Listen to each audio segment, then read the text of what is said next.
Hello and welcome to Nerdy Up North's interview show, where I selfishly get to pick the guests. I'm your host Jake, and today I'm joined by Stephen and Darren. This is a very quick editing note from the time void. It's actually Stewart and Darren. I'm just a dumbass. Back to the show from Geek Retreat Sunderland. How are you guys getting on? Good, yourself? Yeah, we're good. Yeah, very good. Chilling. Yeah, class, it's good to finally have you see, because we've been trying to organise this since we've met probably like SunnyCon last year. We've talked about getting you guys on for something. Yeah, it's been a while on it, but no, good to be here, mate. Yeah. So, without further ado, Geek Retreat, we need to talk. That's the title of the show. But I just wanted to get like a quick intro to like if you could like sort of introduce what you guys do in the store and that. It's for the people.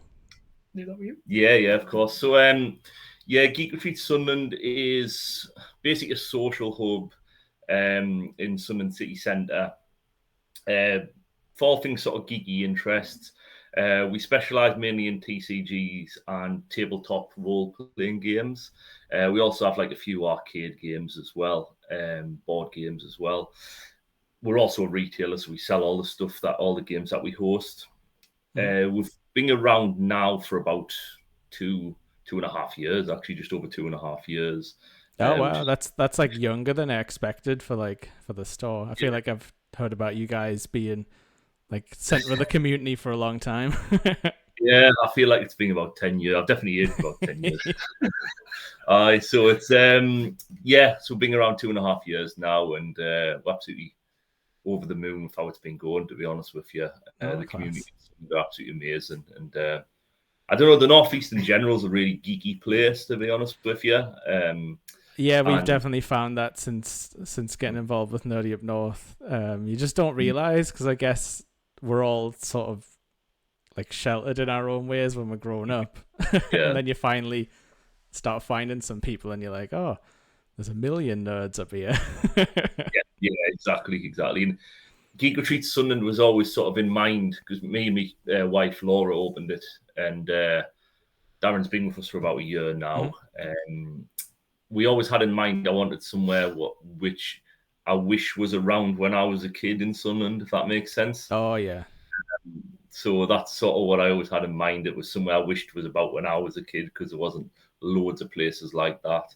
And yeah, almost treated as a little bit of I could say like a little bit of a geek cave type thing to start with, and then it but also has to be like a serious business at the same time, so to keep the lights on. But yeah, it's going great. We've got a really nice community, a really positive community, and I'm happy with how the community's really formed into a sort of positive hub where everybody's welcome, really.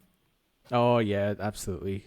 And Darren, like, how did you sort of get your start in the hobby in general? So I mean, I kind of got into kind of card games, TCG games, kind of quite not late, but like later on than probably normal.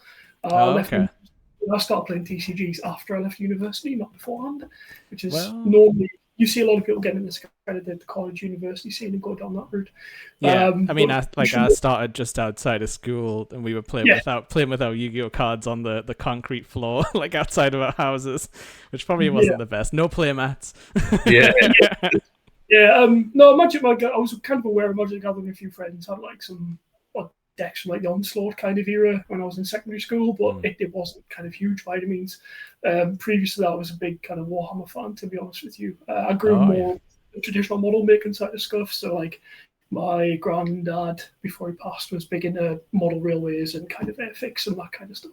So my kind of, I guess, true backgrounds in kind of Warhammer and miniature painting and that kind of stuff. All right.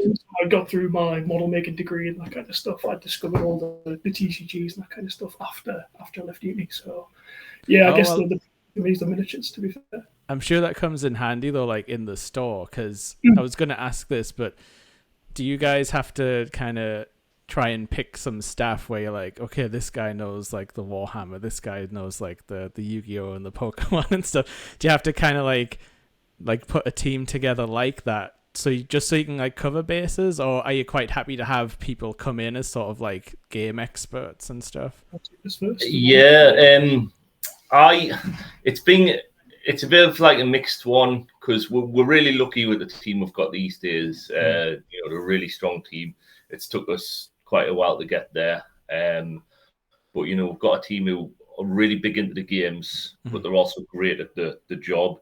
Because we're a cafe who does like a full food menu, we also need people to be sort of fast and efficient food with the service they're offering and the making of the food as well. Oh, yeah. So 1 minute they might be making a burger and fries meal, the next minute they're selling the Pokemon booster packets. Yeah. It's really unique job in that way, and then the next minute they run around hosting an event. It's not an easy role like that, but it does help for them to have the knowledge. But at the flip side, we've also had like a lot of really good people who come in who's like completely new. We had a young lass in before who was thought Dungeons and Dragons was from Stranger Things. She didn't think it existed outside of that and stuff that. Yeah. And but they've learned the games and they've sort of built up from that way. And sometimes that's good as well. It just depends. Sometimes it's not necessarily a great thing if the people are too into the games, because they've almost got like a bit of much of like blindside. Blindside. So they might be too into a game and almost seem biased to that specific game, which is obviously we don't want to be biased to any community or game. They all should be treated equally, really. So it's kind of the same thing that we've tried to go about doing, building like the sort of Nerdy Up North's like online group with like the moderators and stuff. Like you need like just people who can do it. Like they might not even be the most nerdiest or post in the group, but they can still be an excellent moderator. Like you don't have to like know every meme that comes through the door and stuff like that. Yeah, exactly. But so I was just gonna say, like you did mention early on, because this was like a sort of question I wanted to ask, where you were saying there wasn't anything like this when you were younger. But like was there any places that you used to sort of go or hang out that did influence you to like set up something like this? Because I'm trying to think, like in Sunderland, I feel like when I was a kid, the place to get like booster packs and stuff was just like small secondhand video game stores. Like I think there's one called the Swap Shop. That was the thing. Yeah, there was like it's called like XKX, I think, on Hilton Road. They did a lot of Warhammer and some Logic boosters and stuff. There's been some really good like games shops in Sunderland, which unfortunately aren't around anymore. Yeah, because they were like more independent, weren't they? Like you had obviously a game station, but there was a few dotted around, and that was the places where you could possibly get your slight bargains of like, oh, there's N64 games and they're only like 28 instead of like 50 everywhere else. Yeah, exactly. I used to go to the Granger games a lot. I remember when that was, and there was some really good sort of in-person tabletop TCG shops around.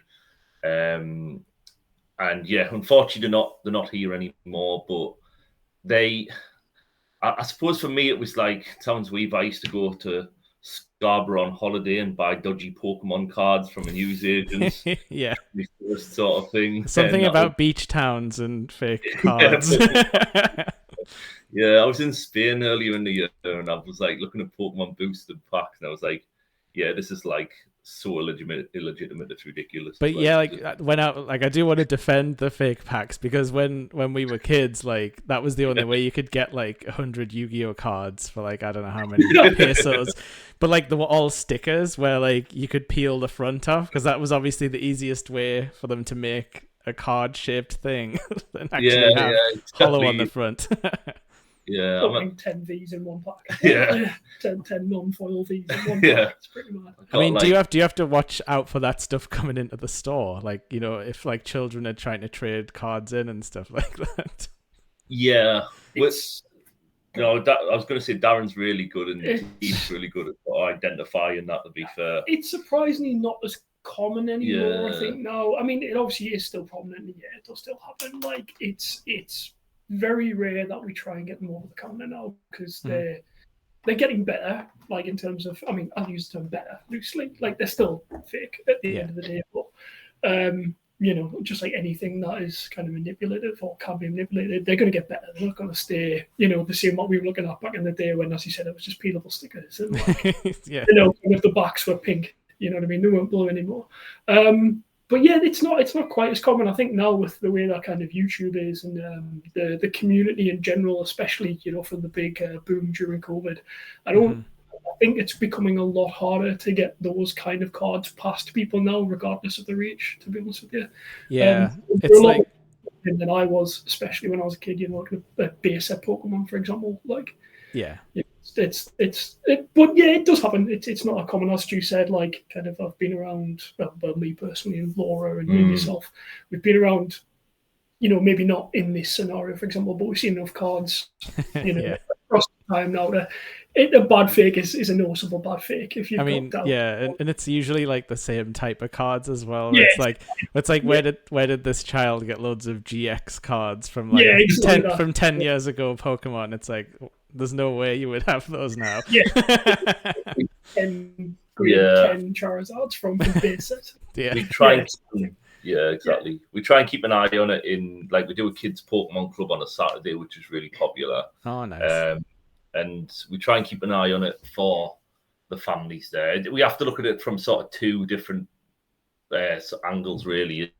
We try and keep an eye on, the best we can, obviously, whilst we're running the cafe, but we try and keep an eye on kids who are trading with, other kids, fake cards for real cards. We try and give a heads up on that when we can. We're happy for parents to sort of say, just can you have a look at this and tell us, with a card. We're happy to have a look at that because there are certain ways to identify.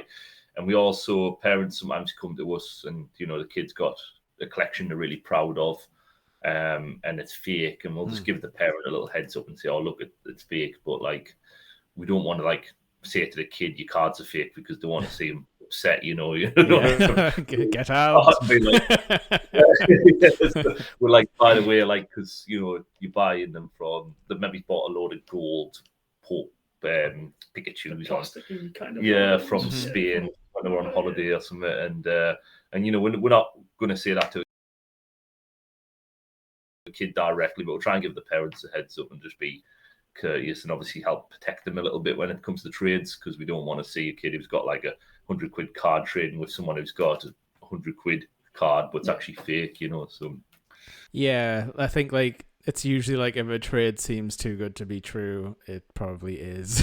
Because so as a store, we try and keep an eye on that the best we can. Obviously, we are running the cafe at the same time, but we just we don't mind a parent coming up to us and saying, we'll help them out how we can. Really. No, that's awesome though that you actually do look out for people, because you could see a very like easy situation where you're like, well, it's between them if they traded it, but at the same time, like with it being in your store, I'm guessing like the parents do like sort of rely on you guys to be a bit of a sort of like safety net in that way. But that's interesting. It's really good that you do look out for it.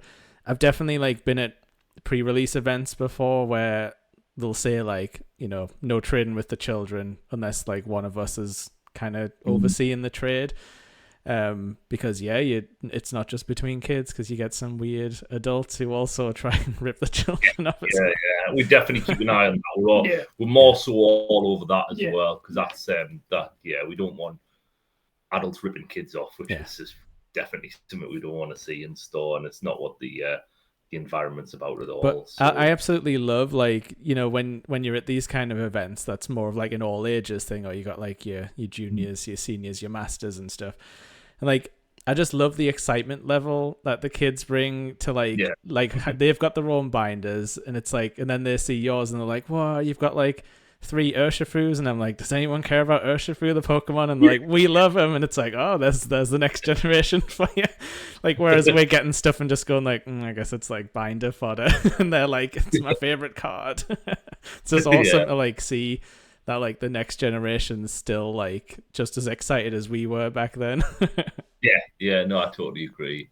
We do like a kids Pokemon Academy as well, which the guys do like one learn to play, and that's really good because they sit down with a member of staff and they show them how to play it, and the kids are just, it's before they really know the actual play side of the cards, but they're really enthusiastic about just any bog standard Pokemon. Absolutely love it, and it's Yeah, really nice to see. Yeah, it's like Scorbunny Bay or whatever. Yeah. Yeah, so Yeah, like things we wouldn't take a second look Yeah. at. Yeah.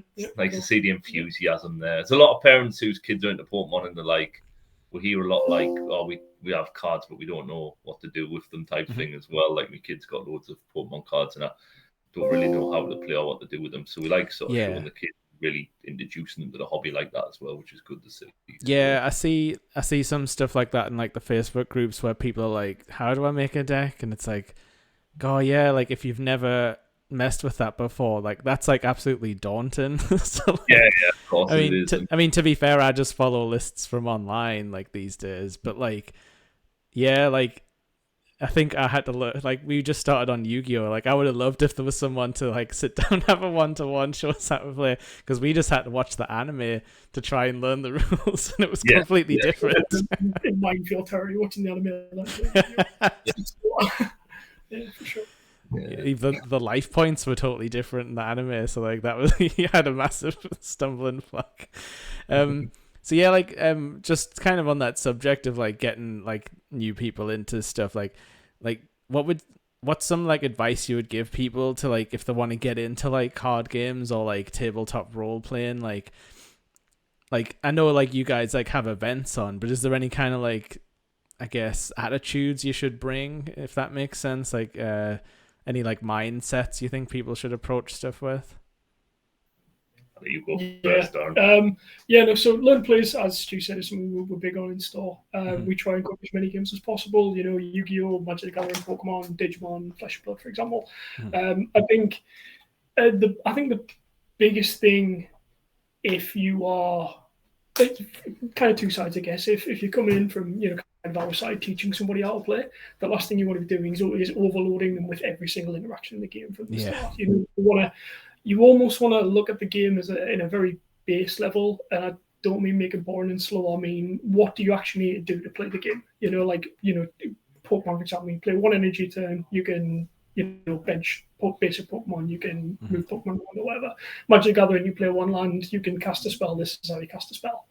I think as long as the interaction between the person teaching the game and the player at the time is positive, it doesn't even matter who wins or loses, to be honest with you. It's just about as long as everything is clear and all players involved seem engaged. You know what I mean? I think that's the bigger thing. I don't really think it matters after that on how the game actually played out. I think, as you've said, kind of attitude and feeling is much bigger. And I think the other side of what we have going on very well here and hopefully everywhere else is that it's very easy to move a player from that position to an active community if the community are warm as well. Because we've all been in game stores, our local game stores, where where it kind of feels like that. It's a local game store for local people, and if you're not, then you're not part of it. I think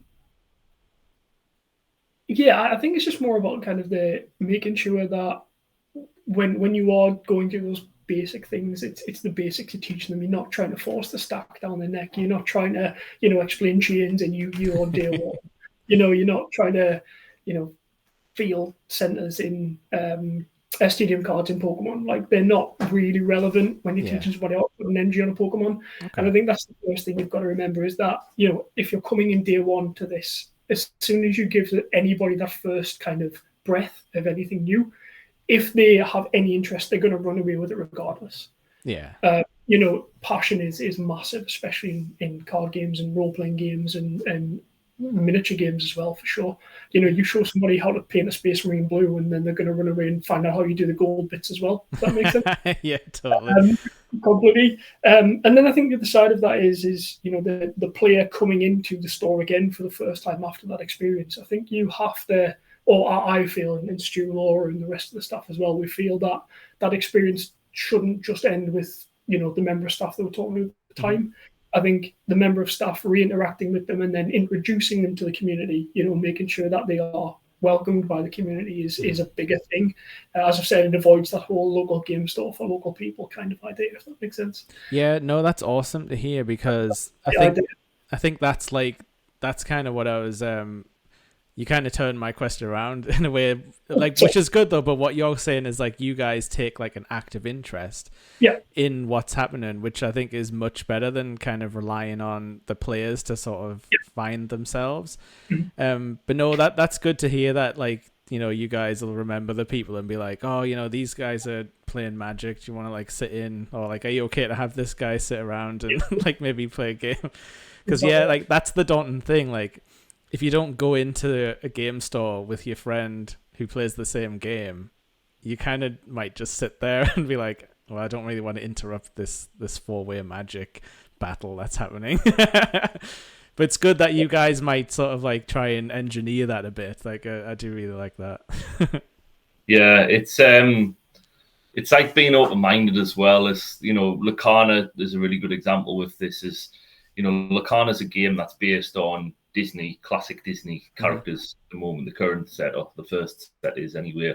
You know, and we've had a lot of people, which I was probably guilty of in the past before the store existed, was they've almost been a little bit shy to ask about the game because I don't know, they're 30s, or you know, we have people from sort of all walks of life playing every single game, and you know, we have people who are in the 60s playing Pokemon to, you know, 16-year-olds playing Magic the Gathering and all sorts. And I would just say, like, although it can be daunting if you're not into, or you're completely new to the games and you've just looked at, like, I don't know, pictures online of them, just come in and ask the question and we can sort of hold your hand through the whole process of learning to play. If you like the game, introduce you to the community, and they're really welcoming. You know, the one thing being probably the most important part of the store to me, since it opened, is making sure that the community is a positive community that welcomes new players in who are completely green to any TCG or tabletop role-playing game. And if there was any sign, because it does sometimes, there's unfortunately a little bit of a reputation for toxic players, and sometimes in TCG world now and again. But if there's any sign of that, we don't tolerate it at all. Basically, it's always welcoming and the door's always open to new players. It's interesting because, like, from my own experience, like, I obviously like organically learned with some friends back in the day Yu-Gi-Oh, but in the past couple of years I've got into Pokemon. And I was very lucky to have like a partner show me like how to play and stuff. And she's been playing since like Sun and Moon type of era, like on and off. But I did find that when I've been to like pre-release events and like spoke to like people who play in like the big tournaments, you know, like the proper like you know, the pro players, or you know, they're at least getting championship points and stuff, like they always seem really happy to like chat to me just about like game mechanics and stuff. Like, even though like I'm probably nowhere near their level, but like even it was just chatting about like crappy like pre-release cards that you'll never ever see again, like, you know, flipping coins and doing like 50 damage and stuff. It's like really low scale, but like it's awesome that you can meet all different types of players, and like where you'd think the skill gap would be like, oh, this guy's not even gonna look at me like while we're playing. But I love that you do get those people who are like experts and they want to bring more people in. So like it's great that you guys are like encouraging that as well, because I think that's how you find like your love of a game. If you see someone and kind of like get their passion and understanding, kind of like it's like contagious. But yeah, I do very much like that. So yeah, you were saying like you guys have both sort of played games and stuff in the past. So like, how has working in the store sort of like changed your idea of like games, or like, you know, you probably like heard about Magic or something, or like, so like getting right in there and seeing all the different communities, like what's kind of changed since you started? Have you like been surprised by like the Yu-Gi-Oh community or something like that? Do you want to take that one, Darren? Yeah, I guess we're coming out from two very different levels. I was a very competitive Magic player before I started kind of working at the store. And you were cutthroat, were you? Destroying moves. As when I first got into Magic, as I said, again, years ago, I was playing really competitively around kind of Theros block, kind of the random mono motion return after get kind of standard. That led to playing competitive modern, you know, playing decks that were getting banned every other month, and kind of having decks and grinding through tournaments, qualifying for UK nationals, those kind of levels. And I think at that point, I I think the basic of this, I was actually playing with my wife when I first started to play, and she ended up just refusing to play me in the end of the whole thing. She was like, I'm not playing this anymore with you. It's ridiculous. You're too good. I think that was like, yeah, kind of whatever. Like, I'm just going to keep playing like F&M and keep grinding tournaments and all this kind of stuff. And then when I saw that Magic came back and I joined you and Laura in the store, and coming back after kind of seeing how that kind of attitude had an impact on even my family at the time. And it sounds a bit extreme. Oh, yeah. I know what you mean. I think that was kind of the biggest thing that made me go, maybe everybody doesn't want to play this way. You know what I mean? Maybe I do need to maybe shift my attitude a bit and create that kind of player-friendly experience to keep the community alive, rather than just trying to, curb stomp everything I come across and just go, that's the way the game plays, Yeah.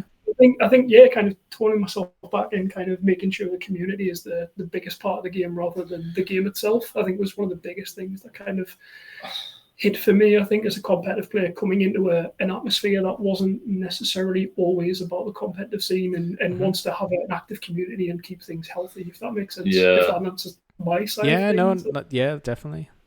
Yeah, how about you? Kind of, you're very casual at Magic. I'm casual. I'm crap at all the TCGs, to be honest with you.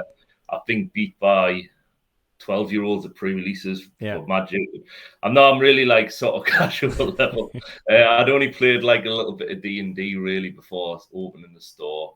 I love Magic. I think it's really, I don't get as much time to play as I'd like to. Oh, so that's your favorite one, yeah?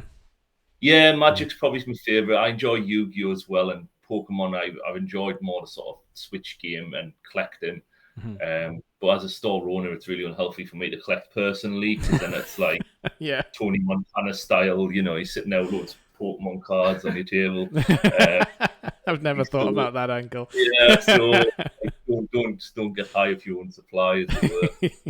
I don't think a store owner personally. I don't think a store owner should be sitting there thrashing his own players at the game. Yeah, true. I think it's like it should be like casual, and some crap at them, but as long as people are having fun, I don't mind. And thankfully, we have a community. It must be hard to know. It must be hard to know like a bit about every game, though. Really. So like, I always say like I've only got room in my brain and my wallet for like one card game at a time. Yeah. Like when I was a kid, I messed around with Yu-Gi-Oh, but I was in no way serious. I think I played more video games because it was like free cards. Like I pay for the DS game and then I get all the cards. Like it's fine. But yeah, like I'm on Pokemon now. Like that's the track I'm on, and I can't deviate. I might buy one silly celebration like Yu-Gi-Oh box and open it and do nothing with the cards. But yeah, like one thing I did buy from you was a Lord of the Rings collector's edition-y Magic pack. Oh yeah, you did. That was the very first pack of Magic that I'd ever bought, and I pulled 2 One Rings. One was borderless, and one was like the normal one, which have since been eBayed because I had nothing to do with them. Well, you would have made your money back there easily, wouldn't you? There were like it was like 30 and 60 or something ridiculous like that. So Geek Retreat Sunderland have got the good pulls. You heard it here first. Yeah. Guaranteed. Weighing tax and stuff like that.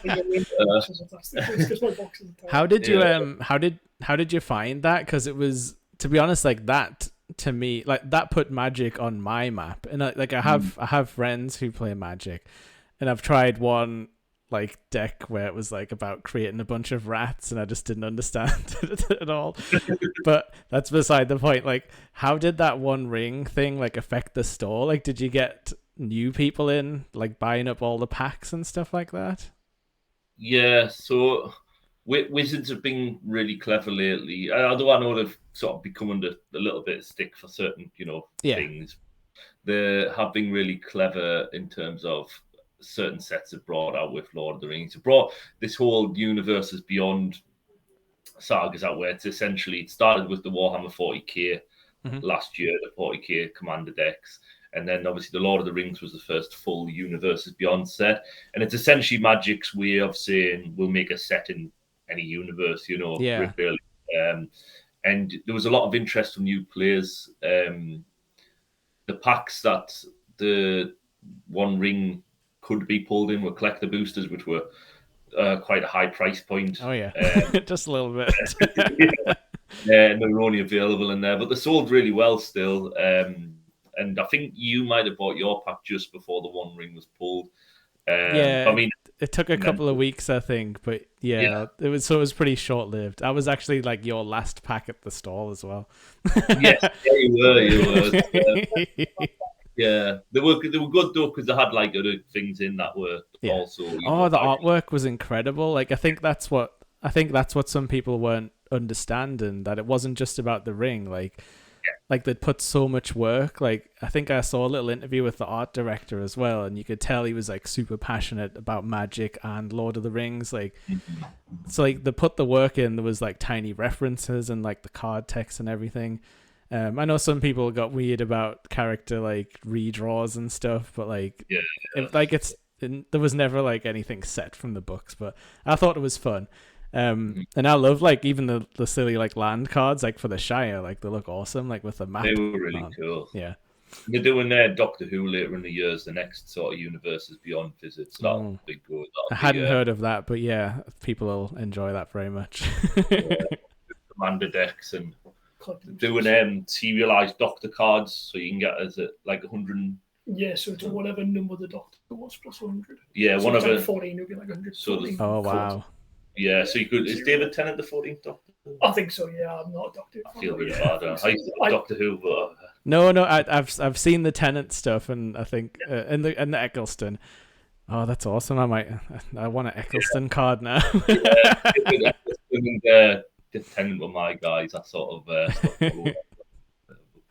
No, it's like you say though. It's Wizards of the Coast are very clever about certain things because. Like this is getting me interested. I nearly bought some Lord of the Rings starter decks as well, like because I know there was like you were saying before, it's like a bit of a simplified, stripped down version, probably at a level that I might enjoy more than like jumping into like Commander, where there's probably 100 things that I should be knowing about that are all whizzing past me.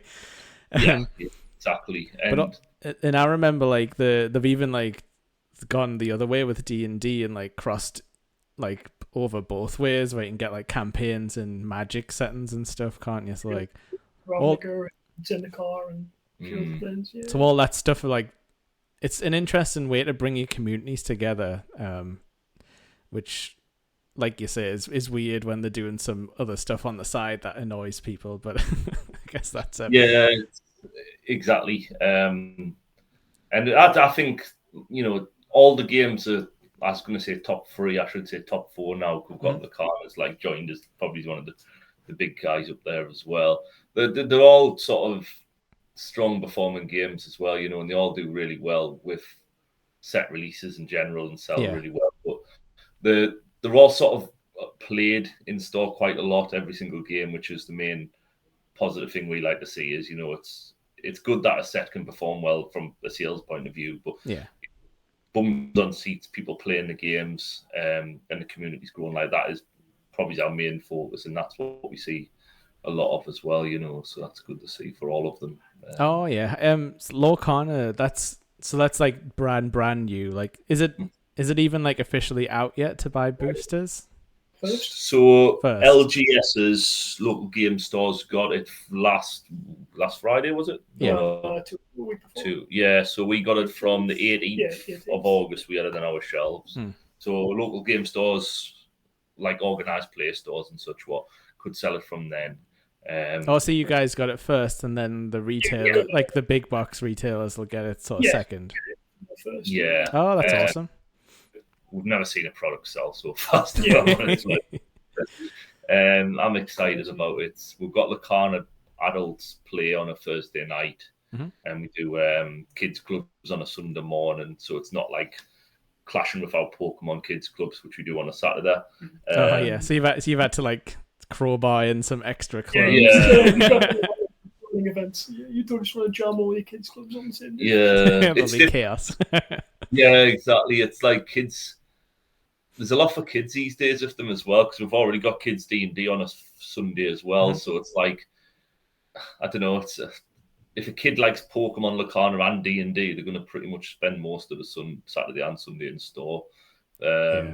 But it's like, It's awesome that you guys are happy to have people the entire weekend, because I'm sure you probably do have some people who post up like from Saturday morning to like Sunday evening. Monday, Tuesday, like every day. Like, yeah. It's like second home to a lot of people. Oh, that's awesome. It's really comfortable and kind of easy to kind of sit in the store, if that makes sense. Yeah, we're open like literally all the time as well. So we're open there 7 days a week, like till 3 o'clock every night, and then and 8 o'clock every Saturday, Sunday. So it's like we're always open, you know. And as long as people are respectful and treat it like a cafe, you know, buy a little drink or food or a bit of merch, and or you know, then we're happy to people sit in. It's as long as I want, really, you know. Oh yeah, like that's what I've always found. Like I have to hold my hands up. I haven't been able to make it to the Sunderland shop because I do live in Gateshead, but I've been in the Newcastle one, and like vibes wise, like and ideas, like it's like it is nice that you've got a place that you can just, if it's not too busy, have a little sit down and be like surrounded by nerds in like a safe space. So you're like, yeah. On the subject of like D&D and stuff, like how do you guys run your D&D sessions? Like, do you have someone who is like a DM, or do you just provide a space for people to kind of like independent people to come in and do their own thing?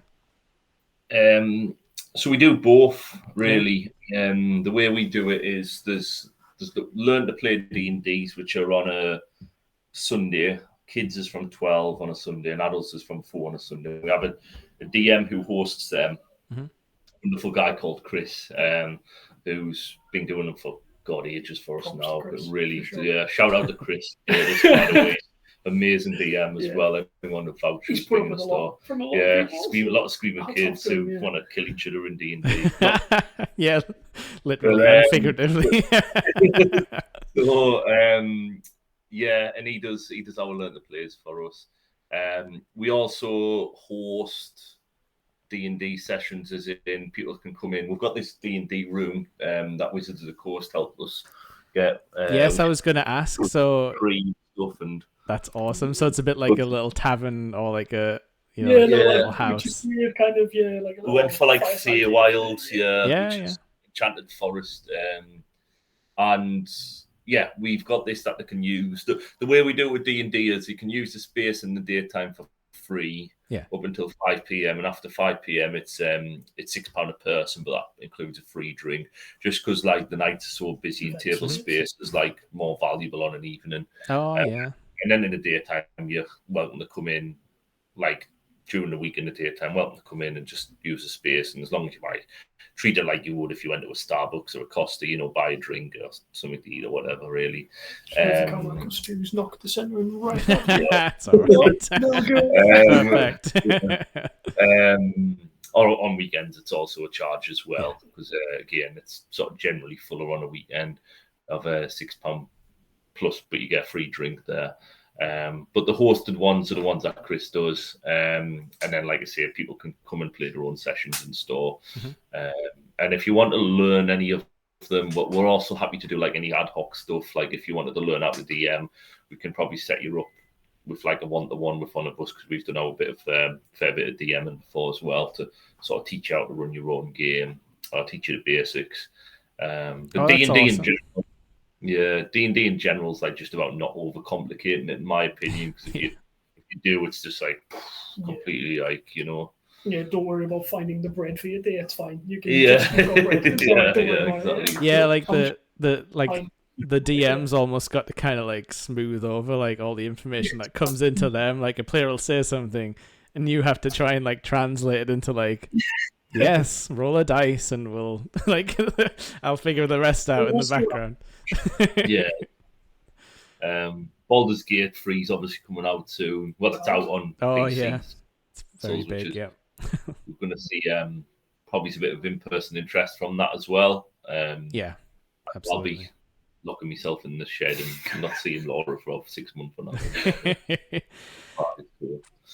now. That's an interesting one, like, because it's people have been waiting for like a video game version of D&D for like so many years, but because the game is so complicated, I feel like we've only like just caught up.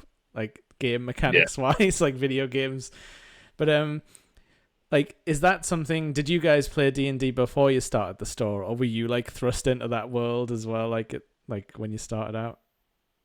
I used to play before I started playing in lockdown. Oh, me too. Yeah.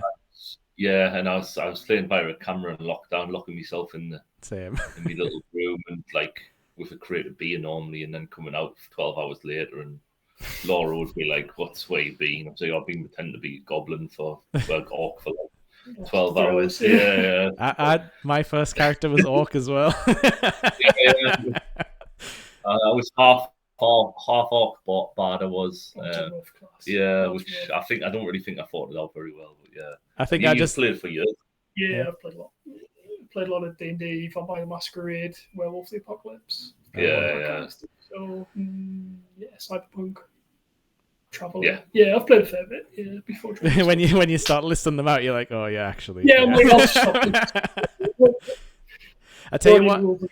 I tell you ones that I've found really interesting, but I've never done the work to like get a game started. It's the Powered by the Apocalypse ones. So like Monster of the Week and Apocalypse World, Dungeon World. Because like the way they teach you about DMing is in some ways quite different from D&D. But it's like also like if you read the D&D manuals, like they basically tell you to fudge dice rolls when you're reading it. It's like, don't worry too much about the the exact numbers on everything. Just make the game fun for your players and don't kill them like immediately. Yeah. But like Dungeon World's kind of on. It's like you just make up, the DM makes up the damage and everything. Like it's more about success and failure, or like you can have a full success, a failure, and then something in between where it's like success with a consequence. And it's interesting. Like, again, I've never like put the work in to run something, but I do find that reading like different game books can help you when it comes back to like anything. So like I could probably do with learning some other TCGs because it might do something in my brain to like get me into something, like, get my strategies better in Pokemon.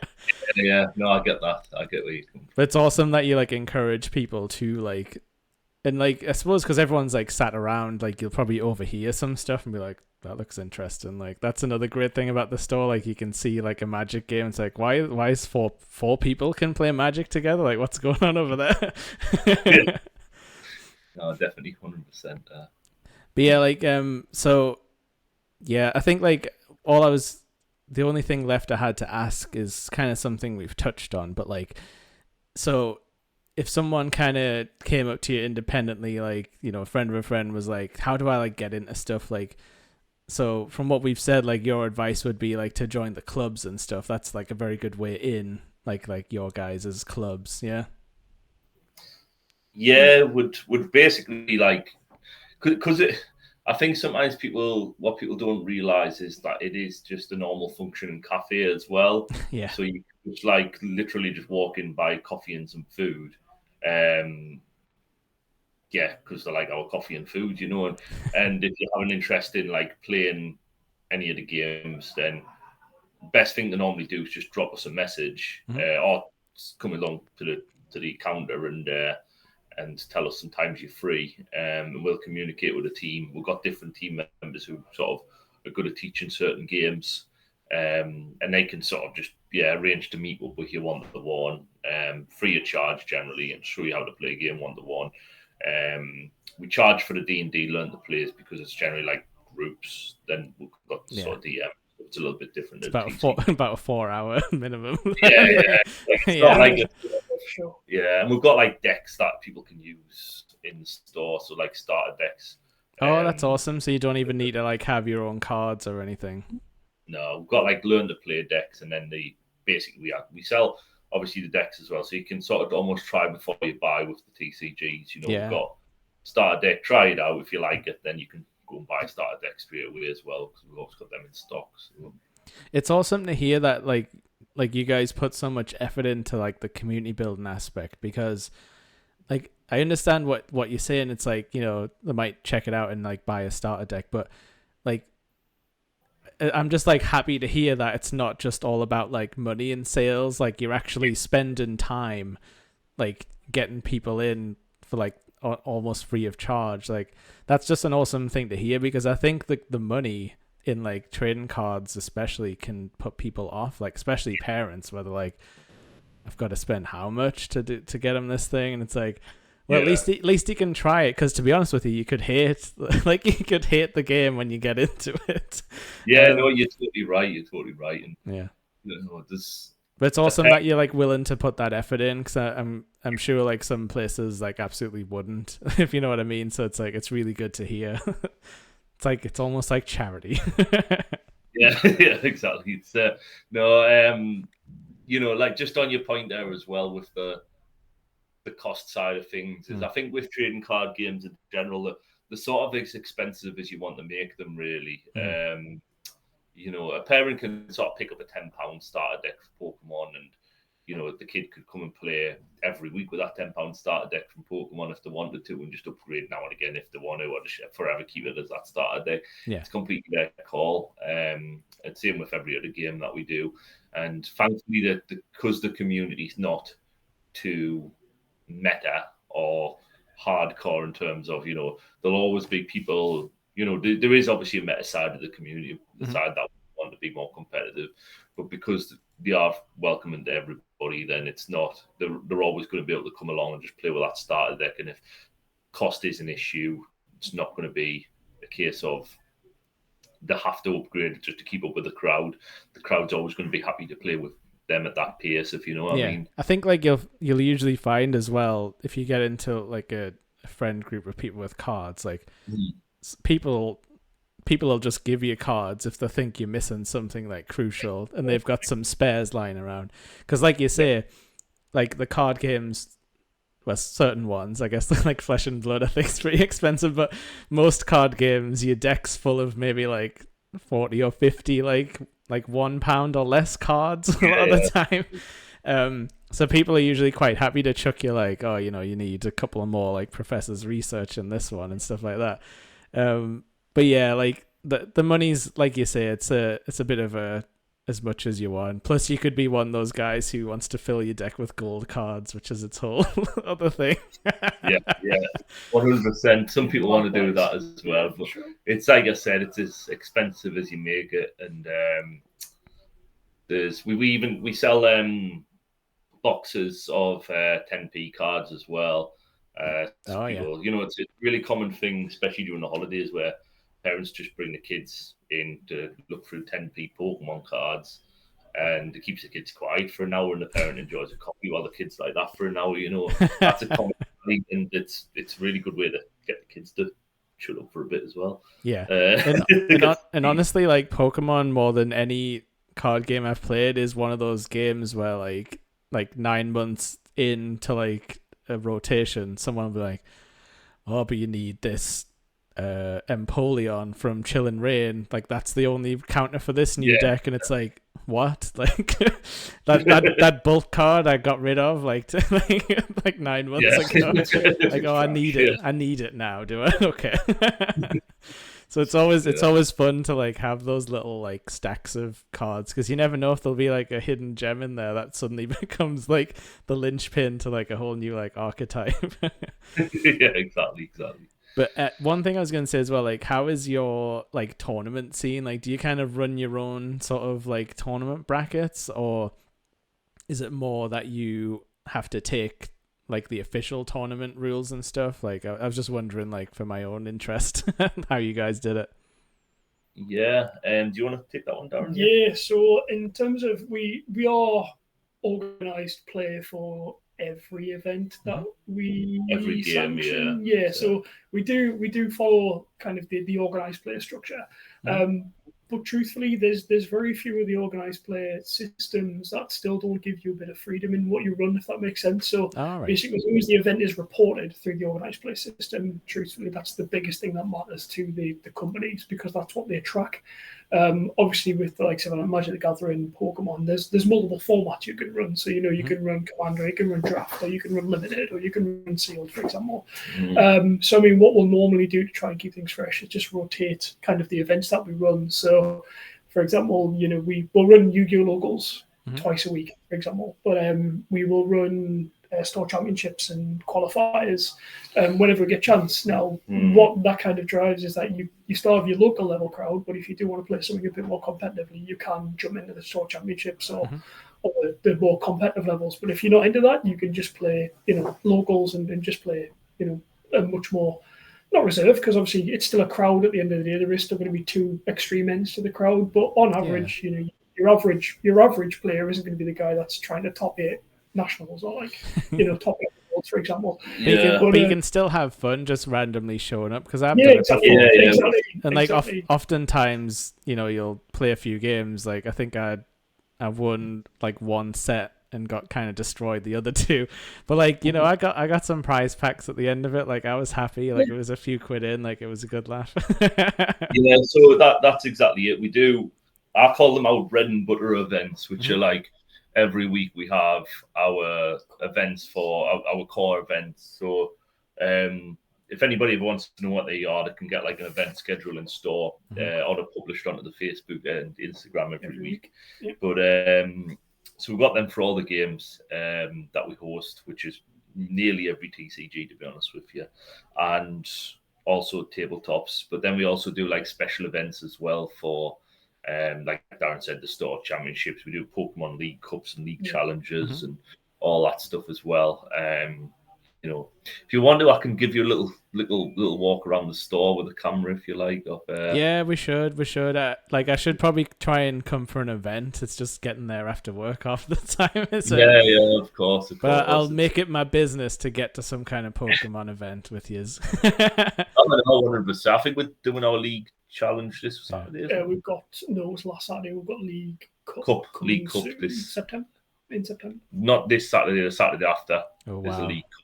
Pokemon, Maybe I'll try and show up to that then and get destroyed. I don't know. I do play meta. Maybe I'm one of those guys who's just done enough practicing and now I need to get out there. Of course. We've got Magic the Gathering Commander playing tonight, which is really mixture of casual and competitive players in there. A lot of people don't even come and play in the event. If you come and say you came for the event, you can pay in and you always get something for your money in terms of like not just entry, but booster pack or something like that. But you can also just show up with your mates and play on an evening. You don't have to partake in an event. You can just come in like 3 or 4 your mates, get a table and play Magic. Yeah, that's a good point. Like, so when you have an event on, it doesn't take over the full store. Like people are you're happy for others to come in. The store. It's 50-seater. It's a tight 50-seater though. But we've got the store spread quite well where like you'd need to, there's generally enough space for event and then a few casual plays every night of the week, or even people who come in for a coffee and stuff like that there. So you'll never turn anyone away. Exactly. So, but one thing I was just gonna ask: do you have any like plans for the future, like anything you guys are excited about setting up or anything coming along you think is going to be good that you want to tell people about? So we've obviously, as a store, we've grown quite a lot over the past 2.5 years. We look forward to sort of that growth continuing. I think it's just more from our point of view, is just, the store coming from strength to strength. I've always wanted to, because when I opened the store, I was more of a, you could say like I say like a more mainstream geek really. So I was more a Marvel, Star Wars and stuff like that. And I've always wanted to get more into like offering like comic books and stuff in store, which because of the way these businesses work, you'll generally prioritize the TCGs, and that'll be something for the future. But I'd like to be, a proper comic book store in Sunderland and stuff like that as well. Like, Forbidden Planet style issues available and stuff. And that's what our sites are on a little bit next as well. But the TCG market, as you know, is like hard, thick, and fast. It's probably bigger than ever, like right now, which seems crazy to say out loud, but it's just it's getting up there somehow. It still keeps on going and going. I mean, 151's going to be huge for you guys. And that's exactly it, you know. And we've got no plans to open another store right now. Obviously, Geek Retreats have been on. We recently had the guys open in Hartlepool. Oh yeah, I saw that. Yeah, Is Adam and Chris there. Obviously, Newcastle's been around for a number of years there. And without a doubt, there'll be probably some more Geek Retreats opening them in North East in the future. The way the Geek Retreats work are obviously they're all independently owned, except Newcastle's a corporate one. Oh, okay. So we are independent businesses, and you know, the guys in Hartlepool are flying, and they're doing a really good job with the stuff they're doing over there. Newcastle have sort of grown really positive communities and stuff as well. And we just want to sort of continue to maintain and grow on what we've built in Sunderland, really. And hopefully do stuff with comics, because I like comics. So fingers crossed. It like when you're saying that, it makes total sense. Like I'd never thought about it before, but yeah, like it makes sense for there to be comic books you can pick up and sit and read and stuff like that, because it's a cafe. That's it. You know, and TCG's about to take priority from a sort of cash point of view. But the main thing is as well though is we've got this. We offer the main core lines is the priority, you know, so you can come in and there's plenty stock on the walls for you to pick up TCG products from various sets.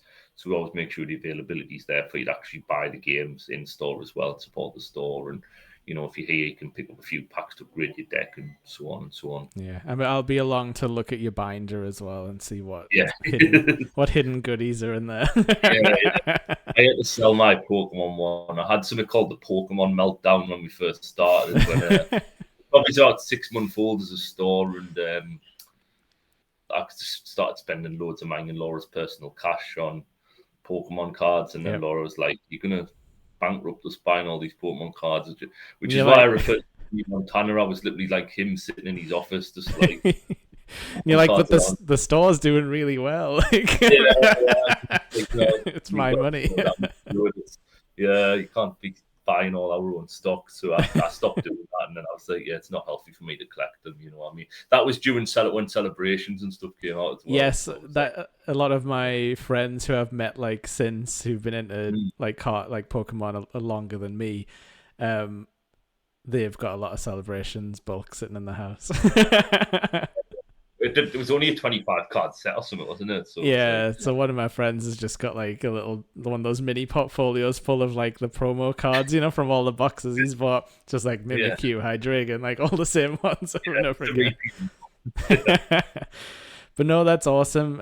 I guess we'll wrap it up here, but like thank you guys so much for chatting to me, and yeah, like we'll have to do like a Nerdy Up North get together and film some stuff, and then we can stick it up on the YouTube and have a tour and stuff. Yeah, exactly. Anything we can do for you. Yeah. Exactly. Same to use as well. Like if you want to like advertise like any events and stuff, doesn't matter how many times you post it, because we'd rather people were going there than just sitting at home on the weekends, you know. But awesome. Thank you very much. Thank you guys so much, and thanks for watching, people, as well. And we'll see you on the next one.